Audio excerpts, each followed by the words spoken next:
এবার দেখে নিচ্ছি চিকন এক ঝলকে।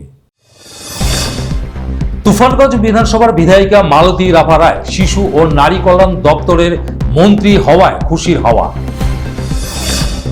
প্রধানমন্ত্রী নরেন্দ্র মোদীর পদের 12 বছর পূর্তি উপলক্ষে কোচবিহার দক্ষিণ বিধানসভা উত্তর শহর মণ্ডলের 9 নম্বর ওয়ার্ডের পক্ষ থেকে রেলঘুমটি মন্দিরে দেওয়া হলো পুজো।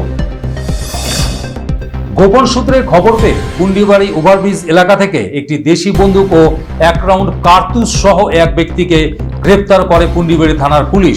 ধৃত ব্যক্তির বিরুদ্ধে আইনত ব্যবস্থা নেওয়া হয়েছে। কাটমানির টাকা ফেরতের দাবিতে সিদাই বিধানসভার খারিজা বত্রিবাড়ি এলাকায় বিক্ষোভ স্থানীয়দের।